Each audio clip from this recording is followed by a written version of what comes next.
I have moved into another hata realm. sitaki kukumbuka vile hayo maisha yalikuwa, kwa sababu nimeingia kwenye nyanja It's nyingine. now a faith realm. Ni nyanja ya imani. And that's why I tell you, the devil gets no glory out of my life. You don't hear me talk. Hiyo ndio Ask the sababu folks, I don't nawaambia, talk, oh, the devil did this, the devil did. He hatapata gets utukufu no wowote juu ya glory out maisha of my yangu. life. Shetani hana sehemu na hata mamlaka yote juu ya maisha yangu. You know why I say that? Unajua sababu gani nasema hiyo? Like Job, Kama pa Yohana, he can't touch me unless God gives him hawezi kuniguza pasipo Mungu kumpatia and if nafasi. God gives him permission, Na kama Mungu atampatia nafasi, God's got me. basi Mungu I wish I could break your heads open and get naomba it into mtu your angenielewa vizuri ninaposema hili. You can't live careless. You must know the God you serve. Hauwezi ishi tu hivyo, lazima ujue Mungu unayemtumikia. You're not ordinary. Wewe si wa kawaida. You don't live on this earth. Your body is here, but your spirit is in the Hauishi hapa, places mwili with wako Christ uko hapa, lakini roho yako iko kule mbinguni. Let me get on. Wacha Trying niendelee. to keep it there.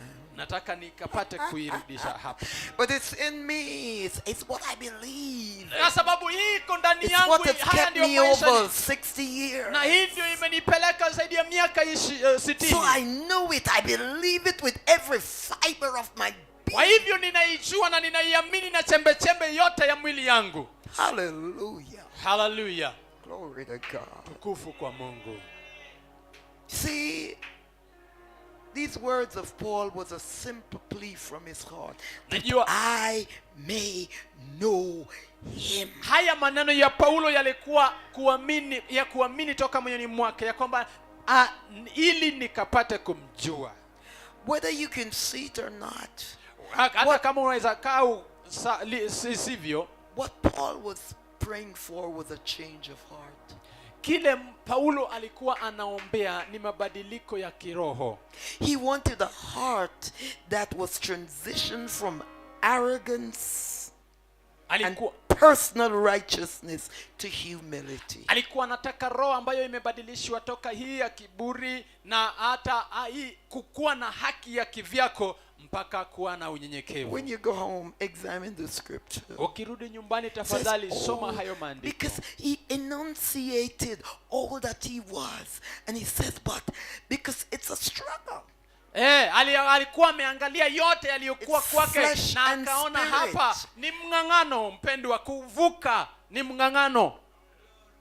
But he says, I don't want to be the top dog anymore. Lakini anasema sitaki kuwa tena yule mbwa anaibweka sana. I want to know Christ. Nataka nimjue Kristo. So heart, I want you to humble yourself. Na moyo wangu put away the arrogance. I want to put away the self-righteousness. I want to put away the fact that I think I know it all. I want to know Jesus. Unajua yote na ujiambie nataka nimjue Yesu.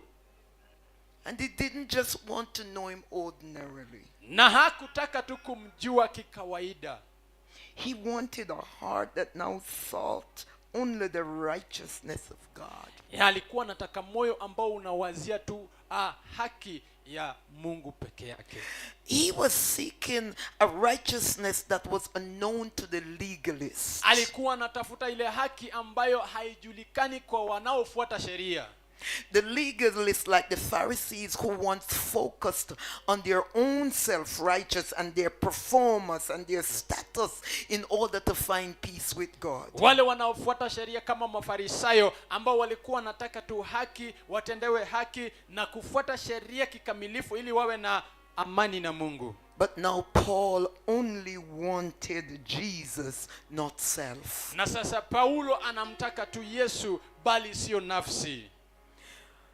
Now please understand. Tafadhali elewa that to know Jesus, kumjua Yesu, is not the same as knowing his historical life.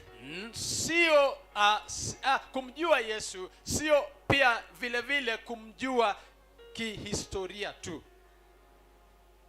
It's not the same as knowing correct doctrines. Kumjua Yesu sio tu kujua yale mafunzo sawa regarding Jesus. kuhusu Yesu. It's not the same as knowing his moral example. Kumjua Yesu sio tu kujua ile mifano ambayo anapeana. And it is not the same as knowing his great work on our behalf. Na pia sio tu kujua zile kazi zake au matendo yake kuu katika maisha yetu na kwa niaba yetu. You see, you can know about somebody, Unajua waweza jua habari za mtu, but that doesn't mean you know them. na hiyo haimaanishi unamjua. You read about Unasoma kumuhusu. great philosophers. Tunasoma juu ya hawa wasomi tajika. You read about their doctrines, Tumesoma kuhusu mafunzo yao their science. na ishara. Doesn't mean you know it. Haimaanishi ya kwamba unaijua. To know it, you have to practice it. Kuijua inamaanisha lazima ufanyie mazoezi. To know Oscar, you have to develop a relationship with Pastor Oscar. Kumjua mchungaji Oscar lazima uwe na uhusiano wa karibu na yeye. I can reasonably say I know Pastor Cecile because I've known her since she was going to high school.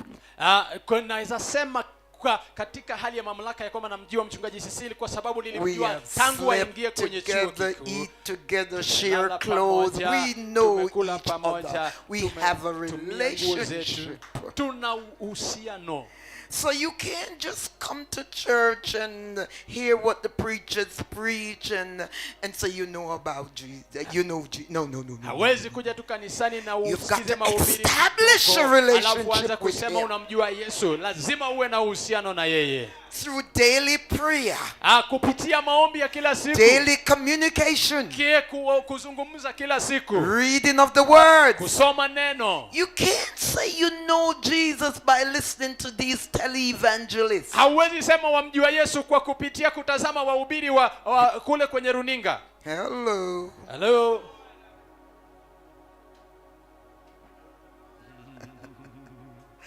According to one of my favorite writers, Charles Spurgeon, Kulingana na mmoja wa waandishi ambao ninapenda sana anaitwa Charles Spurgeon, to say you know Jesus, kusema ya kwamba wamjua Yesu, you have to know him intimately.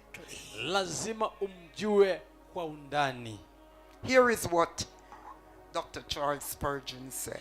Hii ndio Daktari Charles Spurgeon I'm going to alisema. take my time so you can write it. I don't know if you're Nitachukua muda wangu sasa waweza taping it or kuinakili. what. Waweza kuinakili. But he gave 7 points and I took time out to share. I'm taking time out to share them with you. Alipeana vipengee 7 na nitachukua nafasi kushiriki pamoja na nyinyi.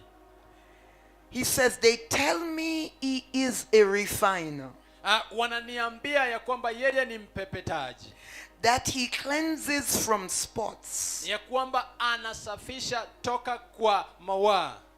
Note, he says, they tell me that he is this. Sikiza na ukatilie haya maanani. Wananiambia ni hivi. Now hear what he says. Na sikiza kile anasema. He has washed me in his precious blood. Amenisafisha kwa damu yake.